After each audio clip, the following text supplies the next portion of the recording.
오늘 우리에게 주신 하나님의 말씀 보도록 하겠습니다. 오늘 우리에게 주신 하나님의 말씀은 마태복음 3장 1절에서 12절까지 말씀입니다. 마태복음 3장 1절에서 12절까지 말씀입니다. 귀하신 하나님의 말씀 받들어서 읽도록 하겠습니다. 그때 세례 요한이 이르러 유대 광야에서 전파하여 말하되 회개하라 천국이 가까이 왔느니라 하였으니 이는 선지자 이사야를 통하여 말씀하신 자라. 일러스되 광야에 외치는 자의 소리가 있어 이르되 너희는 주의 길을 준비하라 그가 오실 길을 곧게 하라 하였느니라. 이 요한은 낙타털 옷을 입고 허리에 가죽띠를 띠고 음식은 메뚜기와 석청이었더라.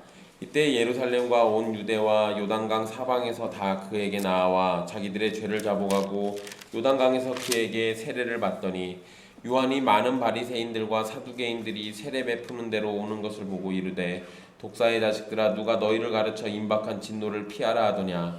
그러므로 회개에 합당한 열매를 맺고 속으로 아브라함이 우리 조상이라고 생각하지 말라. 내가 너희에게 이르노니 하나님이 능히 이 돌들로도 아브라함의 자손이 되게 하시리라.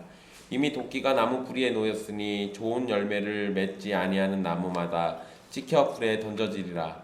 나는 너희로 회개하게 하기 위하여 물로 세례를 베풀거니와 내 뒤로 오시는 이는 나보다 능력이 많으시니 나는 그의 신을 들기도 감당하지 못하겠노라. 그는 성령과 불로 너희에게 세례를 베푸실 것이요 손에 키를 들고 자기의 타작마당을 정하게 하사 알곡은 모아 곳간에 들이고 죽정이는 꺼지지 않는 불에 태우시리라. 아멘. 이 말씀은 살아계신 하나님의 말씀입니다.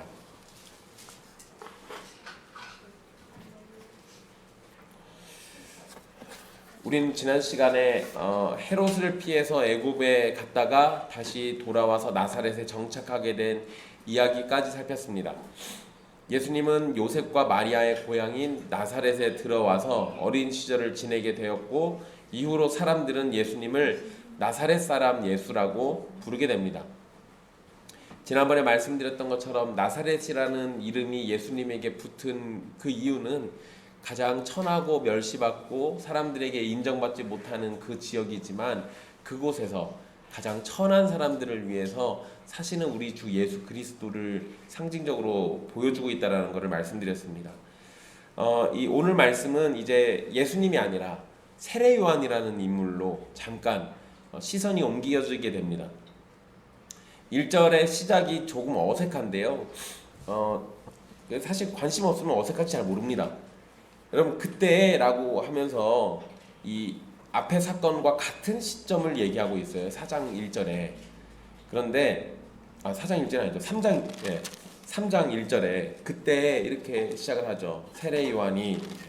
그런데 여러분 이 1절의 시작이 그때라고 할 때는 이러면 앞에 시점하고 같은 걸 얘기하는데 세례 요한이 광야에서 회개를 선포할 때는 성인이에요. 세례 요한이 성인이었을 때 30세 이후의 이야기를 하는 건데 이거는 2장의 사건과는 시간상 거의 30년 정도 차이가 납니다. 세례 요한하고 예수님하고 몇 살 차이가 나냐면 6개월 정도 차이가 나요. 6개월 먼저 태어났어요. 세례 요한이. 그러니까 이러면은 예수님은 아기인데 세례 요한은 광야에서 회개하라 천국에 가까이 왔다 이걸 외치고 있을 수가 없잖아요. 그러니까 이때 그때라는 말은 우리 번역처럼 이 동시대를 나타내는 의미로 이해하면 어려움이 있습니다. 물론 여러분 원문에는 그때라는 말이 맞아요. 근데 이제 여기에 그때라고 번역된 단어가 날이라는 의미도 있습니다. 그러니까 이건 어떤 특정한 날을 이야기하는 거예요. 그러면 동시대의 시간이 아니라 어떤 특정한 날에 세례 요한이 유대 광야에서 회개를 선포하고 있다라고 우리가 볼 수 있는 겁니다. 그러면 2장하고 3장 사이에는 마태복음에서는 언급하고 있지 않지만 약 30년 정도의 시간이 흐른 상태예요. 누가복음에서는 그 중간의 이야기도 포함시켜놨습니다. 그래서 예수님이 할례를 받는 장면도 누가복음에는 포함되어 있고 그 다음에 성전에 올라가셔가지고 거기에 있다가 잃어버렸던 사건도 기록되어 있죠. 근데 마태복음은 그런 거 다 관심이 없어요. 일단은 빨리빨리 천국 복음에 대해서 얘기해 줘야 하니까 그런 것들은 다 생략하고 그냥 넘어간 겁니다. 이 세례 요한이 유대 광야에서 그 자신의 임무를 수행하고 있었는데요. 유대 광야는 예루살렘 남쪽에 위치한 곳입니다. 세례 요한이 주로 사역했던 장소기도 해요. 그러니까 유대 광야는 예루살렘 남쪽이죠. 근데 나사렛은 저 위에요. 나사렛은 예루살렘에서 한참 북쪽으로 올라가야 돼요. 그러면 예수님이 나중에 세례 요한에게 왔다는 얘기는 그 북쪽에 있는 나사렛에서부터 한참 내려와가지고 이 유대 광야까지 오신 거예요. 그래서 이것도 역시 거리가 굉장히 차이가 나는데 이거를 위해서 예수님이 직접 오셨다라는 겁니다. 그거는 이제 우리가 다음 시간에 살펴볼 내용이니까요. 그때 제대로 보도록 하고요. 이 세례 요한이 약 400년간 하나님께서 어떠한 선지자도 보내지 않으시다가 보내신 선지자입니다. 예수님이 하실 사역의 시작을 알리고 준비하는 역할을 맡았던 인물인데요. 여러분 우리 구약 성경이 말라기로 끝나잖아요. 그래서 보통 그냥 우리가 이해하기 쉽게 그렇게들 얘기해요. 말라기가 마지막 선지자고 그 이후로 400년간 선지자가 없었다. 근데 엄밀히 얘기하면 말라기가 마지막 선지자는 아니에요. 그 구약 성경에 시대적으로는 가장 늦게 기록된 거는 다니엘서입니다. 근데 어쨌든 선지자를 보내고 그 중간에 공백기가 굉장히 오랜 시간이 있었어요. 하나님이 말씀을 안 해주시는 거예요. 선지자를 보내가지고 무슨 얘기를 해야 하는데 아무 얘기도 안 하시는 겁니다. 그거를 이 중간기라고도 부르고 암흑기라고도 합니다. 하나님이 아무런 말씀을 안 해주셔서 그 암흑기를 깨고 등장한 인물이 누구냐면 세례 요한이에요.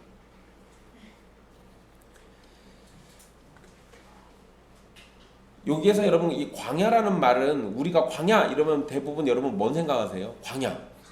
그쵸? 사막 생각하죠.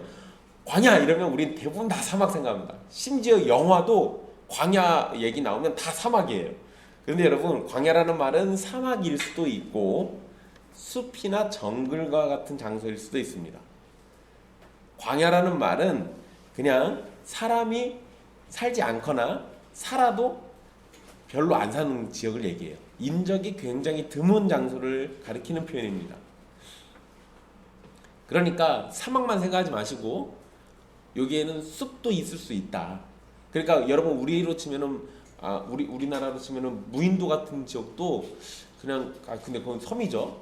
그러니까 그건 좀 약간 그러긴 한데 그런 식으로 사람이 안 사는 어떤 지역이 있어요. 그러면 그냥 거기 광야라고 불러요. 근데 대부분 그런 지역들은 또 사막 지역입니다. 그래서 우리가 광야 이러면 사막이라고 생각하고 있는 거예요. 그러니까 여러분 여기에서 세례 요한이 사막에서 회개하라 천국에 가까이 왔다 이거 외쳤다라고 보기에는 아무래도 어려움이 있어요. 그러니까 여기는 사막이라기보다는 요단강 근처에서 사람이 안 사는 지역 또는 사람들이 왔다 갔다 하긴 하는데 인적이 드문 장소에서 이렇게 했다라고 이해하시면 됩니다. 2절에 요한의 외침이 기록되어 있는데요. 짧지만 강력한 명령으로 되어 있습니다. 여기에서 세례 요한이 2절의 내용만 외쳤다라고 생각하면 이것도 문제예요. 여러분 2절에 보시면 그 회개하라 천국에 가까이 왔느니라 이렇게 돼 있죠. 근데 세례 요한이 설마 저 말만 했겠습니까?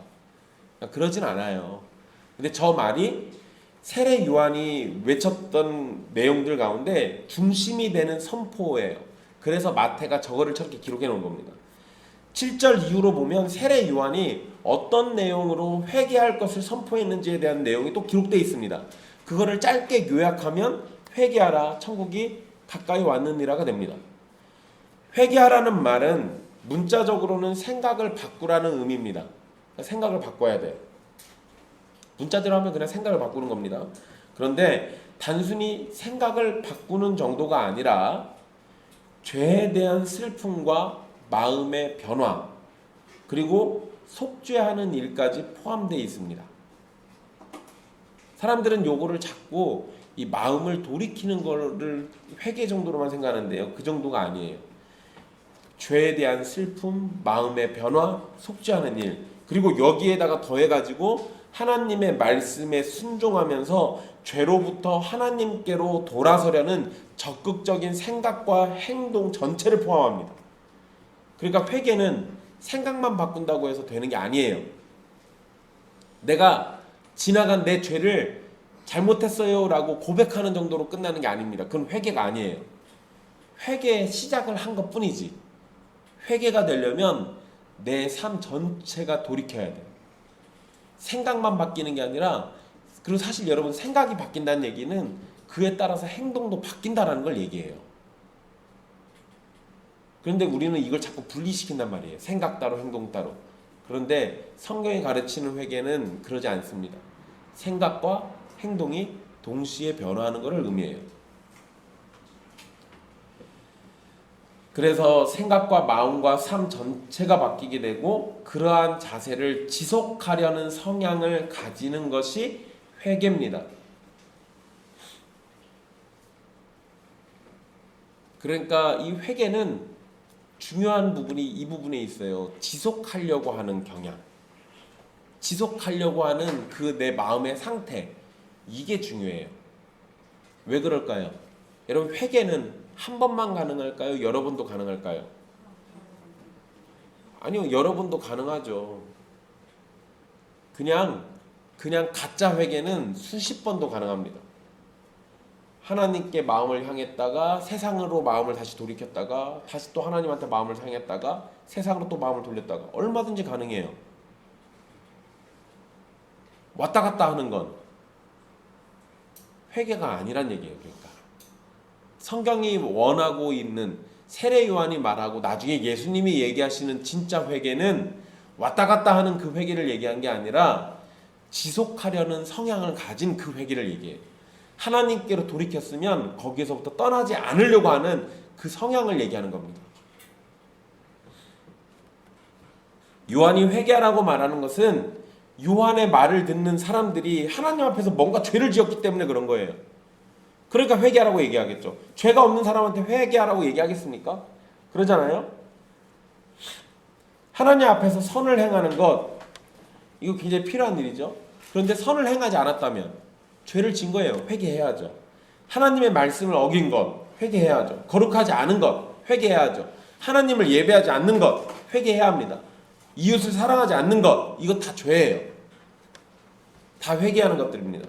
그런데 여러분, 제가 방금 얘기했던 것들은 모두가 다 하나님과의 언약에 포함되어 있습니다.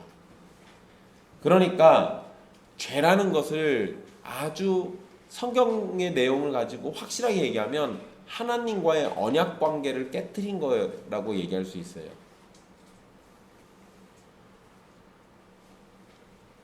그러면 회개도 뭐가 되는 겁니까? 언약 관계를 깨트린 그 상태에서 뭘로 돌이키는 거예요? 언약 관계를 지키려고 하는 그 상태로 돌이키는 거예요. 그게 회개입니다.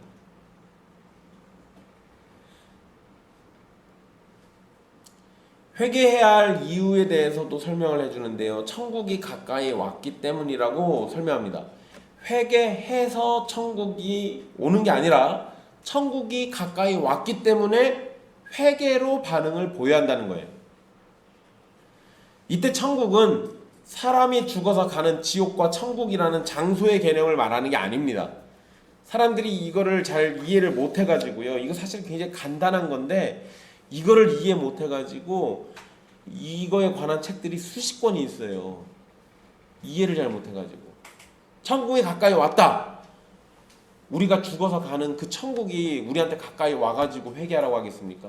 아니요, 그런 개념이 아니에요. 그럼 가까이 왔으면 어딘가 보여야 하잖아요. 보여요? 안 보여요? 우리 죽어서 가는 그 천국이 눈에 안 보이잖아요, 지금도. 그러면 여기서 말하는 천국은 그 개념이 아니라는 게 분명한 거예요. 여러분, 우리 성경에서 천국이라고 번역을 했는데 이거 직역하면 하늘나라입니다. 하늘나라. 그러니까 한자식 표현으로 하면 천국이죠. 그런데 하늘나라라는 의미도 있고 하늘왕국이라는 뜻도 있고 하늘왕위라는 의미도 됩니다. 이 나라라는 말이 왕권이라는 의미도 되거든요. 이 표현은 원래 하나님의 나라라고 해야 하는데 하나님이라는 말을 말하지 않고 피하기 위해서 하나님 대신에 하늘이라는 단어를 사용한 겁니다. 이거 유대인들의 특징이에요. 유대인들은 하나님의 이름이 너무 거룩하기 때문에 하나님의 이름을 함부로 부르지 않았어요. 그래서 유대인들은 하나님의 이름을 부를 때가 되면 묵음으로 처리합니다. 우리는 그냥 구약성경 읽을 때 여러분 여호와 하나님 나오면 어떻게 해요? 그냥 다 읽죠. 유대인들은 여호와 하나님이 우리를 사랑하신다 이러면 앞부분은 묵음으로 해요. 그리고 우리를 사랑하신다만 말합니다. 너무 거룩해서 더러운 우리의 입으로 그분의 이름을 말하면 안 된다고 생각했어요. 이건 제가 전에도 한번 말씀드리겠습니다. 여러분 성경을 필사할 때도요, 유대인들은 어떻게 했냐면 필사하다가 여호와라는 이름이 나오잖아요. 그러면은 필사하던 걸 멈추고 가서 목욕하고 옵니다. 그리고 새 펜으로 여호와를 써요. 그리고 그 펜을 부러뜨립니다. 거룩하신 여호와의 이름을 쓴 펜이라 그걸로 다른 거 쓰면 안 돼요. 그리고 다시 썼어요. 이 사람들 하나님한테 진짜 진심이었던 거예요. 그거는. 그 부분은 도저히 우리가, 이건 여러분 제가 말로 이렇게 해서 그러지 구약 성경에 여호와라는 단어가 얼마나 많이 나옵니까? 그럴 때마다 그렇게 했다고요. 그러니까 이 사람들은 하나님을 섬기는 일에 있어서는 정말 철저하게 했던 거예요. 그런데 이러다 보니까 유대인들은 하나님의 나라라는 말을 서슴없이 하지 않았어요. 그래서 하나님 대신 하늘이라는 표현을 씁니다. 누가복음에는 하나님 나라라고 써놨어요. 유대인이 아니라 이방인을 위해서 쓴 서신이기 때문에 굳이 그걸 걱정할 이유가 없거든요. 그러니까 이런 걸 보면 여기서 하늘이라는 표현은 분명히 하나님의 나라를 얘기해요. 그러면 하나님의 나라라는 의미만 되는 게 아니라 하나님의 왕국, 하나님의 왕권도 되죠. 그러니까 그 나라라는 의미가 여러 가지가 있다는 걸 일단 잘 기억해 두세요. 이러면 우리가 이제 이 표현을 왜 썼는지, 왜 이런 말을 했는지를 또 생각을 해봐야 하는데, 사실 여러분 천국이라는 표현은 구약 성경에 나오지 않습니다. 구약 성경에는 천국이라는 말이 없어요. 그런데 구약에서는 뭐가 많이 나오냐면 하나님의 왕권에 대한 생각, 그런 가르침, 말씀들이 많이 나오고요. 왕이신 하나님의 주권 아래에 굴복해야 함을 반복해서 이야기합니다. 그러니까 천국이라는 단어만 없다 뿐이지 지금 마태가 얘기하고 싶은 그 천국의 개념은 구약 성경에 잔뜩 있어요. 쉽게 말하면 하나님이 왕이시라는 사실을 인정하고 그 앞에 복종하라는 거예요. 회개해야 돼요. 왜? 우리의 왕이신 하나님의 다스림이 지금 우리에게 임박해 있어요. 가까이 와 있기 때문에. 회개하지 않으면 어떻게 되는 거예요? 하나님의 다스림 앞에서 회개하지 않는 죄인들을 쳐서 죽이실 거 아니에요. 그러니까 회개하라고 그러는 거예요. 여러분 천국에 못 들어갈까 봐 회개하라는 게 아니라 영원한 형벌을 당할까 봐 회개하라고 얘기한 거예요. 천국에 들어가고 말고는 나중 문제고, 그것보다 더 무서운 거는 하나님께 영원한 형벌을 받는 게, 그게 더 무서운 거지. 그러잖아요. 천국이 가까이 왔다. 하나님께서 통치하시는 것이 가까이 왔다는 걸 의미합니다. 물론 여러분 하나님은 이미 왕으로서 통치하고 계셨죠. 이거는 한 번도 변한 적이 없습니다. 그런데 왜 이런 표현을 썼을까? 이거는요, 여호와 하나님, 그러니까 성부 하나님의 통치를 얘기한 게 아니라 메시아를 통해서 하나님의 통치가 더욱 확실히 그리고 분명하게 이루어질 것이기 때문에 미리 회개할 것을 요청하고 있는 거예요. 그러니까 여러분 천국이 가까이 왔다. 이 표현을 우리가 뭘로 이해해야 하냐면 종말의 때가 가까이 왔다고 이해하시는 게 맞아요. 마지막의 때가 정말 가까이 임박한 거예요. 이제 메시아를 통해 가지고 그게 더 확실해질 거고, 회개하지 않는 사람들은 자기 죄 때문에 다 죽게 될 겁니다. 영원히 죽게 될 거예요. 그러니까 회개하라고 지금 이런 얘기하는 겁니다. 3절 말씀에 보시면 세례 요한에 대해서 마태가 설명을 붙여놨습니다. 마태는 이사야 40장 3절을 인용해서 세례 요한이 예언된 인물이라는 것을 기록해놨습니다. 요한은 광야에서 외치는 자인데요, 그가 소리치는 것은 메시아가 오시기 때문이고 메시아가 오시는 길을 준비하는 역할을 맡은 사람이기 때문에 이런 겁니다. 이사야 말씀에서 요한이 하는 일을 구체적으로 말하는데요, 광야에 외치는 자의 소리가 있다고 그러죠. 그런데 너희는 주의 길을 준비하라, 그가 오실 길을 곧게 하라 하였느니라, 이렇게 돼 있어요. 여러분 주의 길을 준비하는 것, 그가 오실 길을 곧게 하는 것, 이게 요한이 하는 일입니다. 그런데 여러분 주의 길을 준비하는 것과 오실 길을 곧게 하는 것은 메시아가 오시는 길에 놓여 있는 모든 장애물을 치우라는 의미예요. 그런데 요한은 이 말씀을 백성들이 회개해야 하는 그 이유로 이해해서 지금 회개를 선포하고 있는 겁니다. 잘 보세요. 이사야 말씀에 광야에 외치는 자의 소리가 있대요. 그 소리가 뭐냐면 주의 길을 준비하라예요. 그가 오실 길을 곧게 하라는 말이고, 이거를 요한의 표현으로 하면 회개하라가 되는 겁니다. 주님이 지금 오고 있어요. 그러니까 너희들이 마음을 돌이켜서 회개하지 않으면 주님이 오시는데 걸림돌이 될 거예요. 걸림돌이 되면 치워서 버리겠죠. 그러니까 걸림돌 되지 말고 주님이 오시는 그 길을 준비하고 받아들이라는 거예요. 그러지 않으면 생명이 없으니까. 3절은 2절에서 회개하라고 말한 이유를 더욱 분명하게 알려줍니다. 세례 요한은 메시아의 오심을 준비하는 인물이고요. 그가 회개를 외치는 것은 이제 곧 메시아가 오신다라는 것을 의미하는 거예요. 메시아가 오니까 회개해야 하는 겁니다. 마태는 4절에서 요한의 모습에 대해서 이제 설명하는데요. 그러니까 3절은 요한이 외친 내용이 뭐냐에 대한 얘기고, 4절은 요한의 모습입니다. 그는 낙타털 옷을 입고 허리에 가죽띠를 띠고 음식은 메뚜기와 석청을 먹었다고 얘기해요. 낙타털 옷은 스가랴 13장 4절에 보면 선지자의 복장으로 털옷이 언급되는 것을 생각나게 합니다. 그리고 여러분, 선지자 중에 굉장히 유명한 사람이 털이 굉장히 많았어요. 엘리야예요.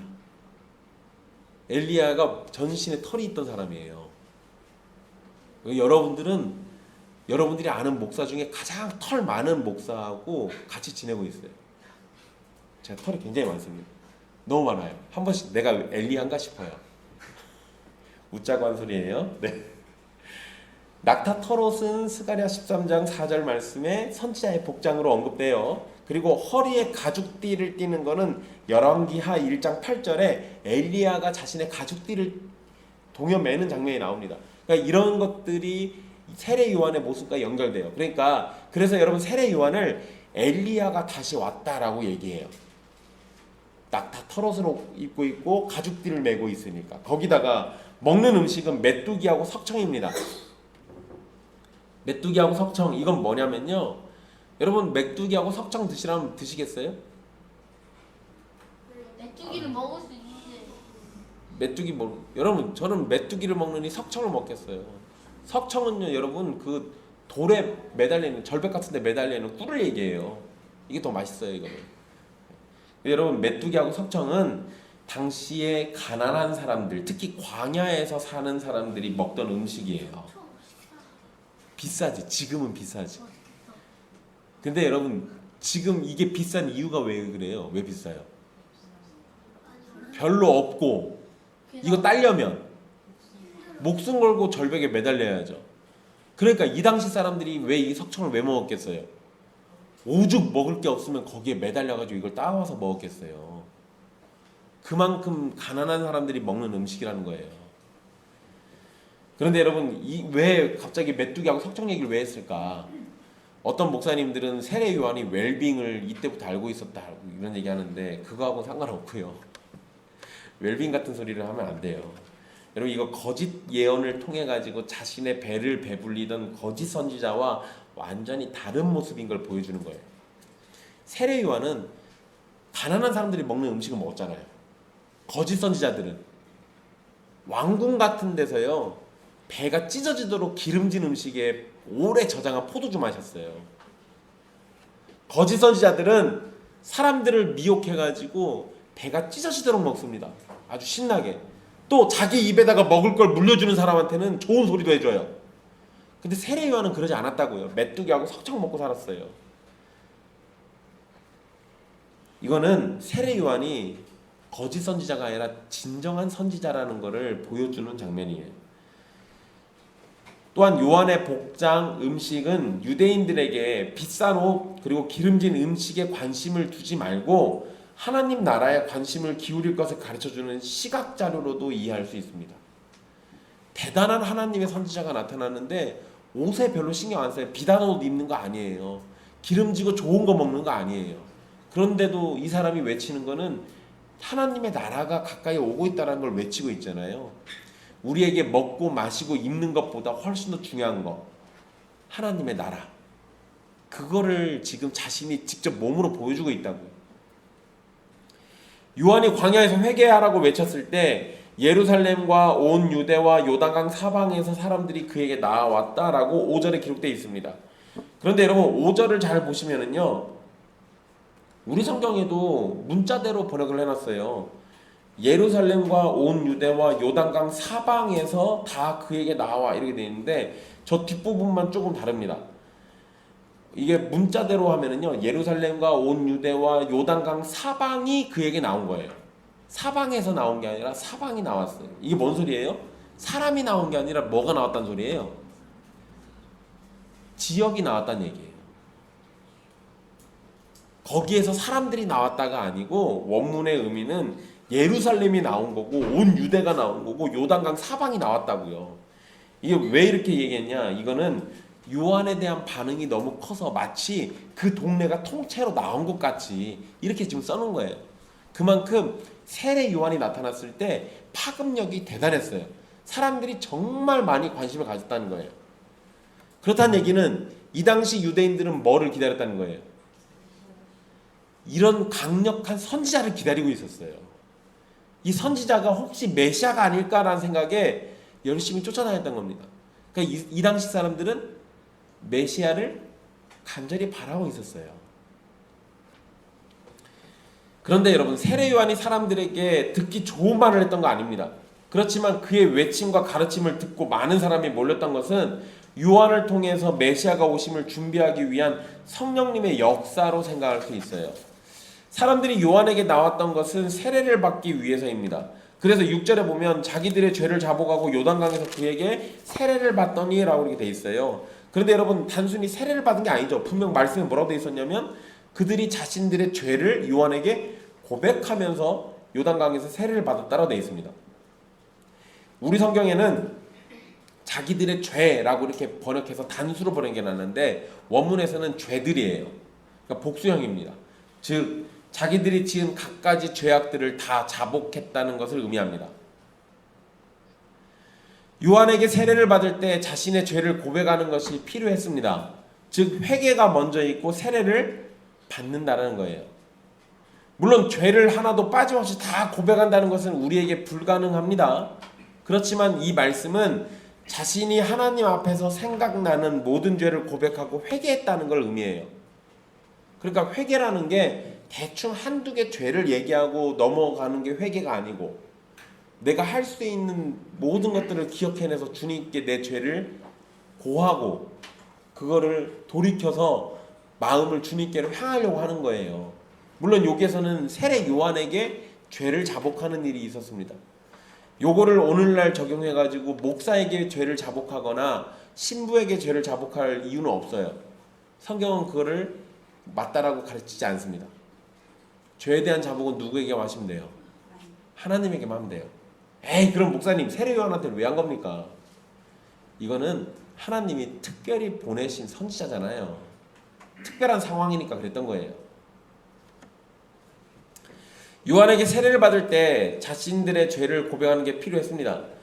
그런데 이제 여러분, 이런 가운데 세례 요한에게 나온 사람들 중에 바리새인들과 사두개인들이 있었어요. 이제 그게 7절 말씀인데요. 이들이 세례를 받으러 나온 것인지 아니면 사람들의 인기를 끌고 있는 세례 요한을 한번 보러 나온 것인지는 정확하진 않습니다. 그러니까 왜 나왔는지는 사실 잘 모르겠어요. 그런데 세례 요한은 바리새인하고 이 사두개인들을 향해서 독사의 자식들이라고 부르면서 이 7절에 보시면 그렇게 얘기하죠. 누가 너희를 가르쳐 임박한 진노를 피하라 하더냐, 이렇게 말합니다. 그러니까 이들이 요한에게 세례를 받고 심판을 피해볼 생각이었던 것으로 보여요. 이렇게 말하는 거 보면. 여기에서 여러분, 이 독사의 자식들은 욕이에요. 유대인들이 하는 욕입니다. 이거 에덴 동산에서 아담과 하와를 꼬셨던 뱀과 같은 존재로 표현하는 말이에요. 그 뱀을 독사로 보고 독사의 자식이면 그 뱀의 새끼라는 거잖아요. 간사한 혀로 사람들을 홀리고 죄 가운데 빠지게 만드는 존재들. 유대인들이 할 수 있는 최대의 욕이에요. 요한이 바리새인과 사두개인에게 임박한 진노라고 말하는 것을 보면 하나님의 심판이 가깝다라는 것도 알 수 있습니다.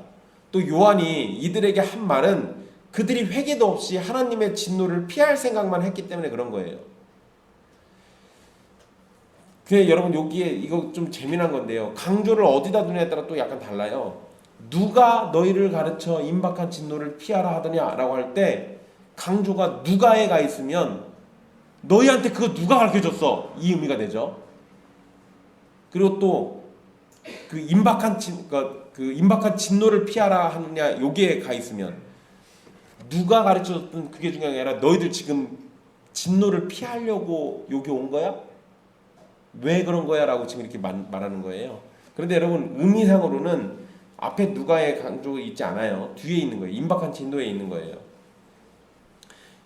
이 요한이 지금 이렇게 임박한 진노를 얘기하는 거 이 사람들이 회개는 안 했어요. 그리고 이 사람들이 자신들의 죄를 회개하거나 고백하는 장면도 기록되어 있지 않습니다. 그러니까 자신들의 죄에 대해서 회개할 생각은 없고 그저 진노만 피할 생각을 하는 거죠. 결국 이들은 회개하지 않았기 때문에 세례를 받을 자격이 없는 거예요. 회개하지 않았기 때문에 세례 받을 자격이 없는 겁니다. 여러분 이거 굉장히 중요한 개념이에요. 여러분 우리 유아 세례 받잖아요.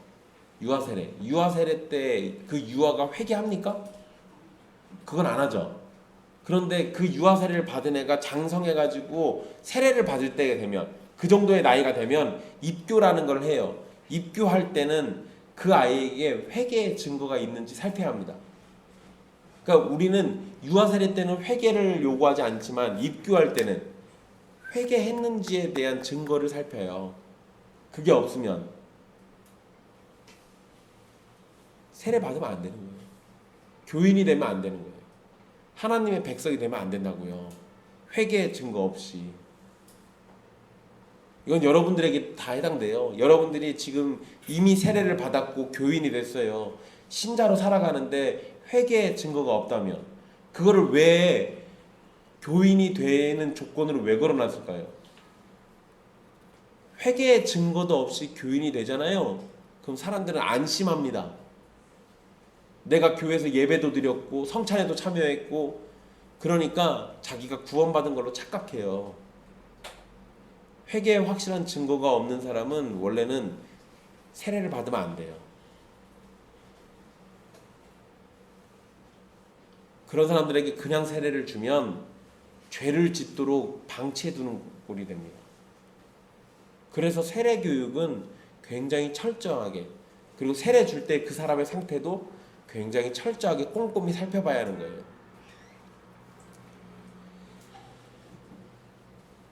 어쨌든 이 사람들은 회개 안 했으니까 세례 받을 자격은 없습니다.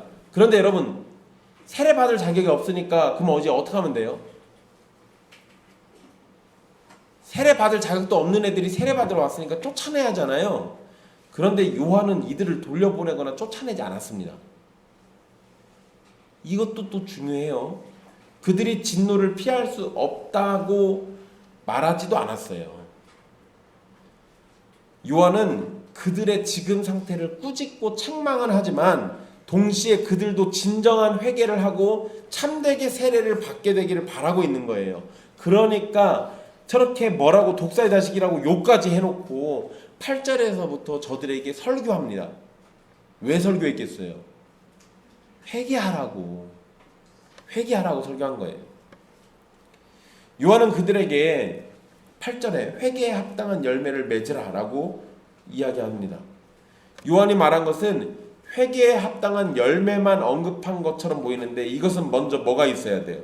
회개에 합당한 열매가 있으려면 회개가 있어야 회개에 합당한 열매가 생길 거 아니에요.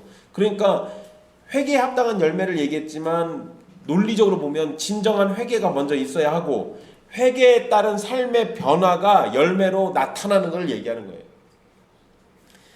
회개에 합당한 열매는 행동의 변화만 말하는 거 아닙니다. 기본적으로 성품의 변화로 인해서 행동의 변화가 일어나야 하는 것을 의미해요. 즉 진실로 회개했다면 자신의 악한 성품을 죽이고 하나님께서 기뻐하시는 성품을 가지려고 하며 그에 따른 행동이 나타나는 겁니다. 이것은 성경이 사람에게 요구하는 것이지만 타락한 사람은 스스로 이 일을 할 수가 없어요. 이게 또 문제예요. 여러분 분명히 예수님도 그랬고 세례요한도 그랬고 회개하라고 명령을 하십니다. 외쳤어요. 그러면 사람들이 듣고 회개해야 돼요. 근데 사람은 스스로 회개를 못해요. 왜 스스로 못할까요? 그거를 사도 바울이 에베소서에서 그렇게 말하죠. 죄와 허물로 죽었던 너희라고. 이미 죽은 존재라서 스스로 회개가 안 돼요. 그럼 회개하려면 어떻게 해야 돼요? 죽은 애가 살아야 돼요. 그 살려면 뭐가 필요한 겁니까? 생명이 필요하죠. 생명은 누구로부터 와요? 성령님으로부터 와요. 그래서 성령이 아니고서는 참된 회개가 불가능한 겁니다.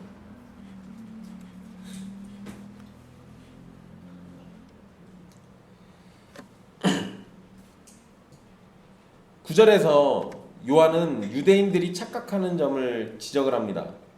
아브라함은 하나님의 선택을 받은 인물이고 이스라엘이라는 나라의 시작에 서 있는 인물이기도 해요. 그래서 유대인들은 자신들이 아브라함의 후손임을 자랑했고 아브라함에게 속했기 때문에 자신들이 하나님께 받아들여질 것이라고 믿었습니다. 그러니까 쉽게 얘기하면 이런 거죠. 우리 조상이 아브라함이에요.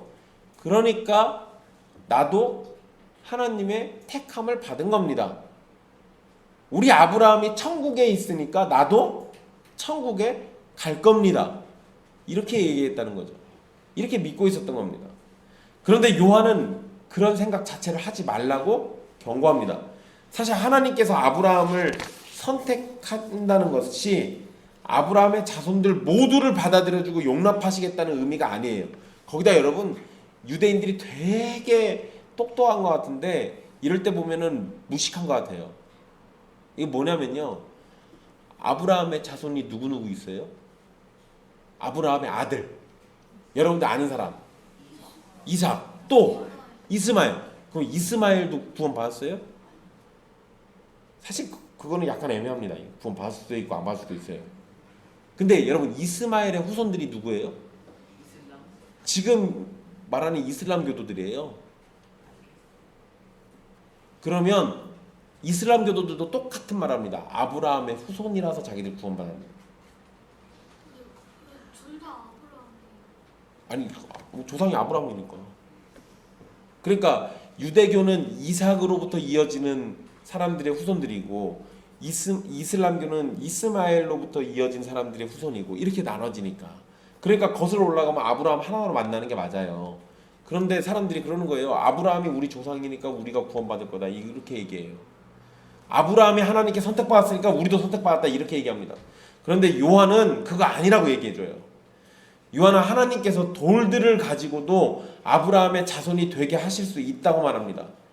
이것은 하나님의 능력을 말하지만 하나님의 주권을 사실은 더 강조한 거예요. 하나님이 능력이 많아가지고 돌 가지고도 만들 수 있어 이거 얘기한 게 아니라 하나님은 주권자이시기 때문에 너희를 버리고 돌을 대신 아브라함의 자손으로도 세울 수 있다예요. 그러니까 하나님의 주권에 달려있는 거지 너희들의 혈통적인 그 육체적인 혈통에 달려있는 게 아니다라고 얘기한 겁니다. 하나님은 육신적으로 아브라함의 자손인 유대인들을 버리고 돌 조각을 아브라함의 자손으로 인정하실 수 있는 권세가 있어요. 그것은 하나님의 주권에 속해 있는 거지 혈통에 따라서 자연스럽게 되는 일이 아닙니다. 그리고 요한은 이렇게 말하고 난 다음에 10절에 도끼가 나무 뿌리에 놓였다라는 표현을 씁니다. 이것은 분명히 심판이 있음을 경고하는 말인데 그런데 10절에 맨 앞에 뭐라고 시작해요? 이미라는 말이 붙어 있잖아요. 이건 뭔 소리예요? 이미라는 말은 뭘 의미하는 거예요? 이미 도끼가 나무뿌리에 놓였다. 심판은 벌써 시작됐다. 심판이 아직도 멀은 게 아니라 벌써 시작된 거예요.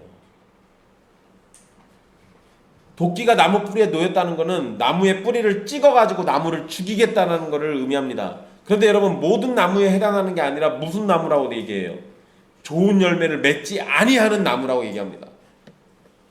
좋은 열매를 맺지 않아서 적당히 가지를 치고 순을 따주는 정도로 해결하는 게 아니라 나무 자체를 완전히 뽑아서 없애버리겠다는 게 하나님의 뜻이에요. 이것은 반대로 생각하면 완전히 없애버리지 않을 수 없을 만큼 심각하게 나쁜 상태라는 거죠. 사실 여러분, 나무가 열매를 잘 못 맺으면 어떻게 하면 돼요? 가지 좀 쳐주고 순도 좀 따주고 비료도 많이 주고 물도 적당히 잘 주고 이러면 애가 열매 잘 맺어요. 그게 일반적이거든요. 그런데 그렇게 안 하시고 그냥 갖다가 도끼 갖다 찍어버리겠다 이렇게 얘기하시는 건 그 정도 해가지고는 얘가 될 게 아니니까 이렇게 이해하시는 거라고요. 거기다가 하나님이 지금 처음으로 회개하라고 얘기하는 겁니까? 아니면 그동안 수많은 선지자 보내서 회개하라고 했습니까? 수많은 선지자 보내서 회개하라고 했어요. 그때가 순 따주고 가지치기 했던 거예요. 그때가. 그렇게 했는데도 열매를 안 맺으면 어떻게 해야 돼요? 어떻게 잘라서 내다 버려야지.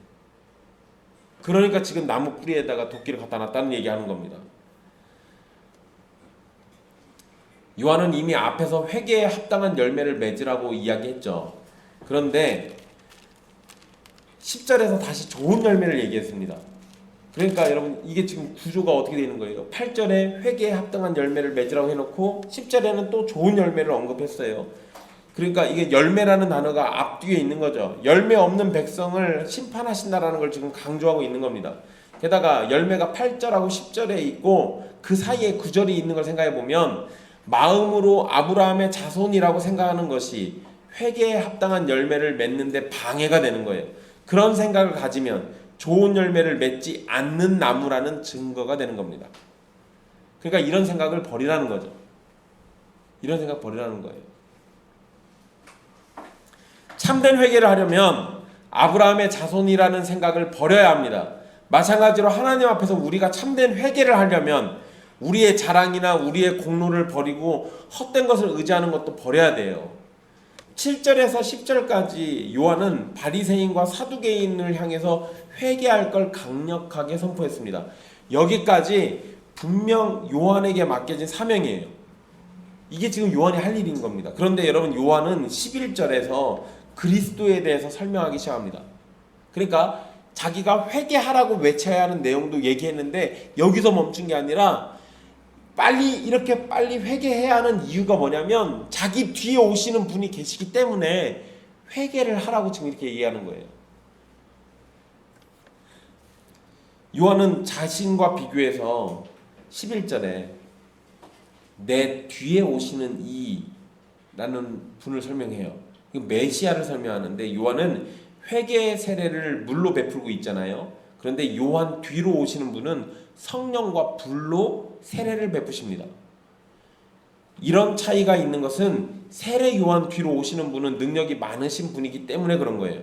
그래서 요한은 자신이 뒤에 오시는 메시아의 신을 드는 일도 할 수 없다고 얘기합니다.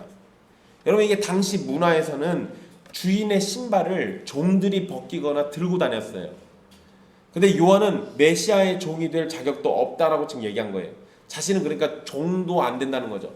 거기다 여러분, 더 재미있는 건 유대인들은 유대인 종을 쓰지 않습니다. 유대인 종이 아예 없는 건 아니에요. 있긴 있어요. 그런데 유대인 종한테는 신발 벗기는 일을 절대 안 시킵니다. 그렇다는 얘기는 신발 벗기는 일은 누가 했다는 거예요? 이방인 종들이 했다는 얘기예요. 그런데 요한이 지금 나는 신을 벗기는 것도, 신을 드는 것도 난 그것도 못한다. 나는 이방인 종보다도 더 못난 존재라는 걸 얘기하는 거예요. 그분 앞에서 나는 감히 그럴 자격도 없다예요. 그만큼 내 뒤에 오시는 분이 너무나도 대단하신 분이라는 걸 얘기한 거죠. 메시아는 성령과 불로 세례를 베푸신다고 했는데요. 여기에서 성령은 구약 성경에서 하나님의 백성에게 성령님이 임하셔서 역사하는 말씀과 연결됩니다. 요한이 물로 세례를 베푸는 것은 그냥 물로 베푸는 건 겉으로 주는 거잖아요. 그러죠? 그런데 메시아가 성령으로 세례를 베푸는 건 내면적인 변화 그리고 근본적인 변화가 있다라는 걸 의미하는 겁니다. 이러한 의미는 에스겔 36장 25절로 27절 그리고 요엘서 2장 28절의 말씀과도 연결해가지고 이해할 수 있어요. 그러니까 세례요한이 지금 불과 성령과 불로 세례를 베푸시는 메시아에 대한 얘기하는 거는 그냥 갑자기 지어낸 게 아니라 이미 다 구약 성경에 이야기됐던 바로 그걸 얘기하고 있다는 거예요. 성령과 불이 함께 언급되는데요. 여러분 여기에서 이 불이 의미하는 게 뭔지에 대한 해석이 나눠지게 됩니다. 그냥 성령으로 세례 베푼다 그러면 우린 뭔 생각해요? 아, 성령 세례인가 보다. 그러죠? 맞아요. 성령 세례 얘기한 거예요. 그런데 여기 도대체 불이 왜 들어가 있냐고요. 이 불 때문에 사람들이 해석이 약간 좀 갈리는데요. 택한 자들에게는 성령 세례를 베풀고 죄인들에게는 불 세례로 심판하신다라는 의미로 이해하는 사람도 있습니다. 그리고 성령과 불이 하나인 것으로 이해하는 사람도 있어요. 어떤 게 맞는 것 같아요? 여러분 이렇게 애매할 때 항상 제가 설교 때 어떤 걸 취하냐면 둘 다 맞는 걸 취합니다. 그리고 여러분 우리는 이게 후자는 확실히 맞다라는 걸 우린 다 압니다. 왜냐하면 오순절날 성령님이 강림하실 때 뭐 어떻게 내려오세요? 불같이 임하시잖아요. 그러잖아요. 그러니까 아 이거 성령과 불, 아 이건 신자에게도 이렇게 임할 수 있구나라고 이해할 수 있습니다.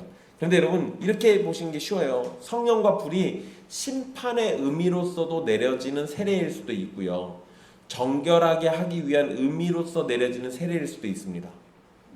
그러니까 불신자 또는 심판받는 사람에게도 성령님이 임하셔서 그들을 정죄하죠. 근데 그 일을 누가 하신다고요? 메시아이신 예수님이 하시는 일이에요. 메시아가 오셔서 복음의 말씀을 증거할 때 그것을 거부하는 자들은 성령과 불로 정죄당하는 거고요. 복음을 받아들이는 자들은 성령과 불로 정결하게 되어서 하나님의 백성으로 거듭나게 되는 겁니다. 요한은 메시아가 손에 키를 들고 자기 타작마당을 정하고 알곡은 곡간에 모으고 쭉정이는 꺼지지 않는 불에 태우실 것을 말합니다. 여러분 여기서 이 키는 그 타작할 때 쓰는 키를 얘기해요. 열쇠의 키 아니고. 이거 설마 이걸 헷갈리실까? 헷갈리는 사람들이 있더라고요. 어쨌든 네 여기서 키는 열쇠를 얘기하는 거 아니에요. 그 타작할 때 쓰는 이 키 그걸 얘기하는 겁니다. 근데 그걸 가지고요 주님이 오시면 이게 뭔 소리예요? 심판이 일어나게 되는 걸 얘기해요. 그래서 알곡은 곡간으로 쭉정이는 꺼지지 않는 불에다가 태우는 겁니다. 이 꺼지지 않는 불이라는 게요 예루살렘 성 밖에 보면 이 쓰레기를 태우는 장소가 있었어요. 거기 게헨나라고 하는데 거기가 불이 안 꺼져요. 계속 쓰레기를 계속 태우다 보니까 불이 계속 탑니다. 그런데 그거를 나중에 사람들이 지옥이 저럴 거다라고 생각을 했어요. 그래서 그거를 지옥에다 대입시켜가지고 이해를 합니다. 그래서 꺼지지 않는 불이라는 표현은 분명 그 쓰레기장을 얘기한 건데 거기에서 계속 불타는 그걸 가지고 지옥을 이해했어요 사람들이. 그래서 여기서도 이 표현을 쓴 겁니다. 오늘 본문의 말씀은 요한에 대한 설명과 요한이 했던 설교를 담고 있는데요. 구약 성경은 구원자이신 메시아가 오실 걸 예언했습니다. 메시아가 오시면 구원을 베풀어 주시죠. 그런데 그냥 아무렇게나 구원을 주시는 게 아니라 조건이라는 게 있어요. 죄인이 용서받기 위해서는 하나님께로 돌이켜야 합니다. 즉 진정한 회개가 없이는 구원을 받는 것은 불가능해요. 회개하지 않고 예수님을 믿는다는 것도 말이 되지 않습니다. 자신이 죄인임을 고백하지 않으면서 예수님이 자신의 구원자라고 믿는 것은 거짓말이에요. 자신이 하나님 앞에 죄인이라는 사실을 알아야 구원자가 필요하다는 사실을 아는 거고 그래야 예수님을 진실로 믿고 의지하게 되는 겁니다. 여러분 교회 떠나는 사람들 하나씩 있죠. 교회 떠나서 예수님 안 믿는 사람들이 더러 하나씩 있어요. 그 사람들 분명 처음에는 회개했다고 했습니다. 근데 나중에 보면은 불신자처럼 살아요. 왜 그럴까요? 진짜 회개가 아니니까. 진짜 회개가 아니니까. 진짜 회개를 안 한 사람의 주된 특징 중에 하나가 뭔지 아십니까?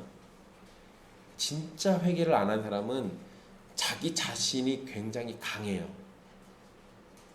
내 생각이 강해서 항상 내 주장을 앞세운다고요. 진짜 회개한 사람은 누구 주장을 따르려고 그래요? 하나님이 뭐라고 하셨는가 보자고 생각할 거예요. 진짜 회개하지 않은 사람은 자기 생각을 따라서 움직인다고요. 가짜 회개한 사람들은 언젠가 교회를 떠나요. 교회를 떠나지 않고 교회 안에서 죽어도요, 천국에 못 갑니다. 그러니까 우리한테는 진짜 회개가 절실히 필요한 거예요.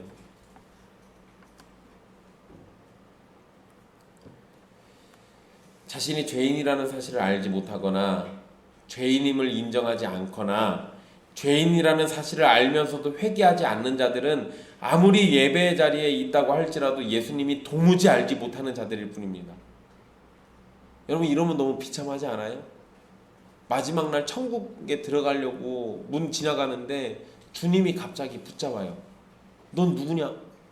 주님, 제가 주님을 위해서 예배도 했습니다. 헌금도 했고요. 봉사도 했고요. 주님의 이름으로 전도도 했습니다. 그런데 주님이 불법을 행한 자야, 내게서 떠나가라. 나는 너희를 도무지 알지 못하겠다라고 얘기하면 그러면 어떻게 해요? 너무 비참한 거 아니에요? 뭐가 잘못된 거예요? 나를 못 알아본 예수님이 잘못이에요? 아니면 예수님이 알아보지 못하는 거짓 회개해놓고 진짜라고 속이고 살았던 내가 잘못인 거예요? 여러분, 회개는요, 우리의 영혼이 진짜로 어디로 가는지를 결정하는 일이에요. 이 부분을 우습게 여기고 소홀히 여기지 마십시오. 굉장히 중요하게 생각해 보셔야 돼요. 메시아가 오시는 길을 예비한 요한은 회개할 걸 선포했습니다. 참으로 회개하고 하나님께 나아갈 때 우리의 영혼은 굽은 길이 곧게 되고 주님을 받아들일 준비가 되는 겁니다. 회개하라는 말이 여러분의 귀에 들릴 때 하나님께 은혜를 받을 때임을 생각하십시오. 그런 기회가 다시 올 거라고 여유도 부리지 말고 회개를 하지 않아도 여러분의 인생이 행복할 것이라고 생각도 하지 마십시오. 천국이 임하게 될 때 하나님의 왕권에 굴복하지 않고 마음대로 살아가는 하나님의 백성이 아닌 자들은 하나님의 극심한 심판을 받게 될 겁니다. 하나님의 심판이 있을 것을 귀로 들으면서도 회개하지 않는 자들은 바리새인과 사두개인처럼 독사의 자식일 뿐이에요. 귀로 복음을 들어도 회개하지 않고 자신이 죄인이라는 사실을 인정하지 않는 자들은 자신의 영혼을 죽이는 독사의 독과 같은 겁니다. 근데 본인은 죽어가면서 그걸 모른다고요. 하나님의 임박한 심판이 우리 앞에 있습니다. 그러니 성령과 불로 세례를 베푸시는 그리스도 예수께 나아가고 그분의 그늘 아래 숨어야 돼요. 자신을 내던지셔가지고 자기 백성을 찍어버리려는 도끼를 막으시고 자신이 대신 피 흘리며 자기 백성에게 내려질 저주를 대신 감당하시는 그리스도를 믿지 않으면 우리에게는 어떠한 소망도 없습니다. 그런데 여러분, 믿는 것으로 끝나는 게 아니에요. 하나님의 나라는 삼위 하나님의 왕권을 철저하게 인정하고 그 앞에 굴복하는 나라입니다. 우리가 예수님을 구원자로 믿고 의지한다면 예수 그리스도 안에서 하나님께 완전히 복종하기를 소망해야 되는 거예요. 예수 그리스도의 완전한 순종으로 우리가 구원을 받았지만 예수님 안에서 우리도 하나님의 기쁨이 되기 위한 순종의 열매가 있어야 한다고요. 그래서 회개에 합당한 열매를 얘기하고 있는 거예요. 이건 구원을 위한 열매가 아니라 하나님의 기쁨을 위한 열매고 우리의 구원이 확실하다는 증거를 위한 열매입니다. 참으로 회개한 사람은 그 회개에 합당한 열매라는 게 맺히게 돼 있어요. 그런 열매가 맺히면 나 스스로도 알 수 있잖아요. 내가 구원받은 자구나. 내가 은혜 입은 게 맞구나. 나만 합니까? 내 이웃들도 나를 보고 알게 돼요. 회개에 합당한 열매가 있는 걸 보고 아, 하나님의 백성이 맞구나. 하나님의 사랑받는 자가 맞구나. 그리스도의 이름 안에 사는 자가 맞구나 라고 알 거 아니에요. 이러한 성도들은 앞으로 오실 예수님을 맞이할 준비를 하면서 세례 요한처럼 회개할 것을 선포하기도 하고 우리 주 예수 그리스도를 전하기도 합니다. 그러나 무엇보다 그리스도 안에서 사는 회개에 합당한 열매의 삶을 보여주며 아직 믿지 않는 자들에게 회개하는 것이 괴로움이 아니라 예수님 안에서 참된 기쁨으로 가는 길임을 전하고 보여야 합니다. 여러분, 신자들이 정말 못하는 게 회개하는 건지 아십니까? 참 웃기는 일인데요. 회개는 우리의 죄를 드러내고 주님 앞에 고해하잖아요. 내가 잘못한 거 잘못했다고 인정하는 거 참 힘든 일이죠. 그러잖아요. 그런데 여러분, 하나님 앞에 회개하는 건 괴롭고 힘든 일이 아니라 우리의 영혼이 사는 기쁜 길이라는 것을 신자들이 먼저 보여줘야 돼요. 신자들이 그렇게 회개로 사는 거고요. 근데 신자들에게는 그런 모습이 없어요. 아, 나는 예전에 회개했습니다. 이제 회개 안 해도 돼요. 아니, 그런 게 아니라고요. 내가 지은 죄가 있으면 다시 주님 앞에 고백하고 회개하면서 나가야죠. 그게 우리의 영혼을 괴롭게 만드는 게 아니라 오히려 병들어 죽어가는 우리의 영혼을 살리는 길이라는 것을 보여주는 거예요. 세상 사람들과 우리가 남다른 이유가 뭡니까? 남들은 괴로워하는 그 일을 우리는 그리스도의 이름으로 즐거워해요. 그래서 다르다고요. 그래서 달라요.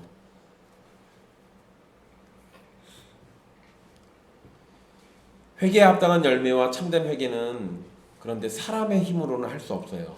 아까 말씀드렸던 것처럼 이미 죽은 사람은 그게 스스로 할 수 있는 힘이 없는 겁니다. 그러나 요한이 외쳤던 것처럼 세례 요한 뒤에 오시는 능력 많으신 분께서 성령을 보내셔서 우리가 진정 회개할 수 있도록 만들어 주시고 회개에 합당한 열매가 삶에서 드러나게 하실 겁니다. 우리의 무능함과 게으름은 예수님의 전능하심과 성실하심을 견딜 수가 없는 거예요.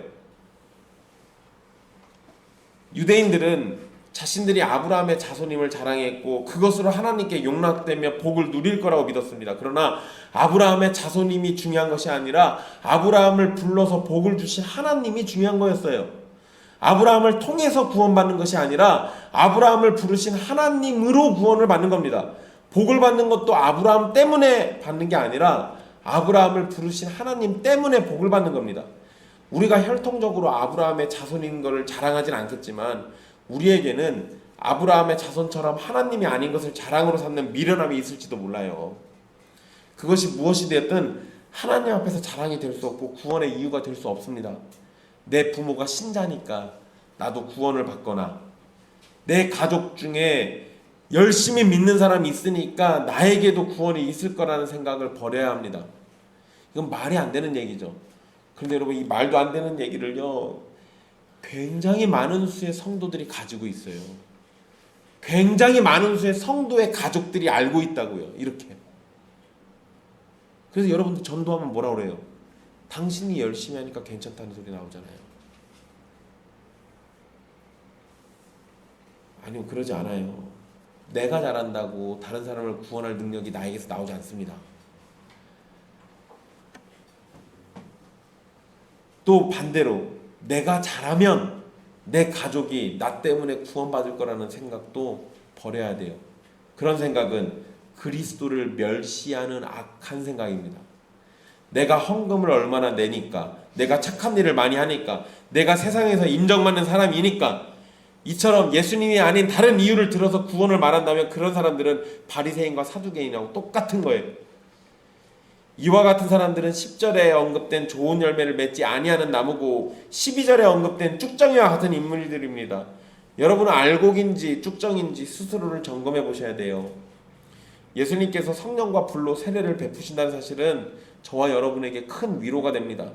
세례 요한도 훌륭한 하나님의 일꾼이고 도구임이 분명해요. 그러나 요한이 베푸는 세례는 겉만 씻어주는 물세례였습니다. 예수님은 우리의 속을 변화시키시는 성령과 불로 세례를 베풀어 주십니다. 아무런 소망이 없는 우리를 우리의 본질이 바뀌지 않는 이상 하나님 앞에서 계속해서 죄인일 뿐인데요. 그래서 예수님은 성령과 불로 세례를 베풀어 주신다고 약속하셨고 실제로 그렇게 하셨던 겁니다. 우리의 본질이 바뀌고 성품이 바뀌고 마음과 사랑의 대상이 바뀌도록 우리를 근본적인 변화로 이끄시는 분이에요. 그래서 우리가 참으로 예수님을 믿는다면 우리는 성령과 불로 세례를 베푸시는 예수님으로 인해서 우리의 삶이 변화하고 하나님의 기쁨이 되며 하나님을 진실로 사랑하는 백성이 될 수 있는 겁니다. 여러분 간단하게 하나 얘기 드릴까요? 회개한 사람과 회개하지 않은 사람 마음의 소원이 달라요. 내 삶의 중심이 다르고요. 내 삶의 관심이 다릅니다. 돈 버는 일에 몰두하면서 하나님의 말씀을 게을리하는 사람 회개한 거 아니에요. 세상 일에 열심 내면서 하나님께 예배하는 것을 등한시한 사람 회개한 거 아니에요.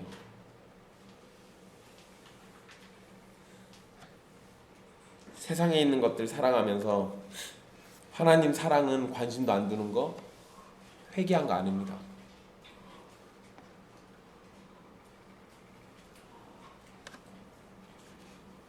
그런 걸로 속지 마십시오. 여러분 진실로 회개했다면요, 혹여 우리가 죄를 다시 저지른다고 해도 불로 세례를 베푸시는 예수님께서 우리의 부정을 불로 태우시고 정결하게 해주실 겁니다. 진짜 회개한 사람도 간혹가다 마음이 흔들려서 세상으로 향할 수 있고요, 돈을 잠시 잠깐 좋아할 수도 있어요. 근데 진짜 회개했다면 성령님이 그거 가만 안 두실 거라고요. 예수님께서 그걸 그대로 두시지 않아요. 성령과 함께 불을 다시 보내셔서 그거 다 태우고 우리가 다시 회개하도록 만들어 주실 거라고요. 여러분의 마음이 돈 버는 일에 하염없이 집중돼 가지고 그것만 쫓고 있다면 그러면 여러분은 회개를 다시 하셔야 할 일이고요. 여러분들이 돈 버는 일에 집중하고 있다가 어느 순간에 그것이 주님 앞에서 죄라는 걸 깨닫고 마음이 무거워지고 불편해지면서 주님의 이름을 자꾸 찾고 싶다면 주님이 지금 여러분들을 다시 회개하도록 이끄신다라는 것을 기억하십시오. 그러면 전적으로 우리 주 예수 그리스도를 의지하고 신뢰하면서 그분의 그늘 아래서 살기를 간절히 소망해야 하는 겁니다. 사랑하는 형제 자매 여러분, 회개하라는 요한의 외침은 지금 우리에게도 동일하게 중요한 겁니다. 이미 회개하고 천국을 소유하신 분이라면 그 은혜를 베푸신 삼위 하나님께 감사하십시오. 그리고 천국의 백성이니까 하나님의 주권과 통치 아래 복종하면서 하늘의 기쁨을 누리는 삶을 사십시오. 아직 회개하지 않고 예수님을 구세주로 믿지 않는 사람이 있다면 지금이 회개할 기회입니다. 하나님께서 지금 여러분을 회개의 자리로 부르고 계심을 기억하고 생각하십시오. 하나님이 주시는 기회는 항상 있는 것도 아니고 회개하라는 외침이 여러분의 귀에 항상 들려지는 것도 아닙니다. 여러분이 하나님 앞에 얼마나 큰 죄인인지 생각해 보십시오. 하나님을 알지 못하고 거부하며 하나님께 반항하며 지내는 날이 얼마나 많은지, 하나님을 무시하며 마음대로 살려고 하는 자신이 얼마나 큰지를 생각해 보라는 겁니다. 하나님의 심판이 가깝습니다. 도끼는 이미 여러분의 목을 겨누고 있고 쭉정이를 불로 던지려는 심판의 천사는 여러분을 움켜쥐려고 손을 뻗고 있습니다. 영원한 심판으로 내던져지기 전에 속히 회개하고 우리 주 예수 그리스도를 믿으십시오. 우리를 대신해서 저주를 받으신 예수 그리스도가 아니면 여러분에게는 그 어떠한 소망도 없습니다. 회개하십시오. 천국이 가까이 왔습니다. 기도하겠습니다.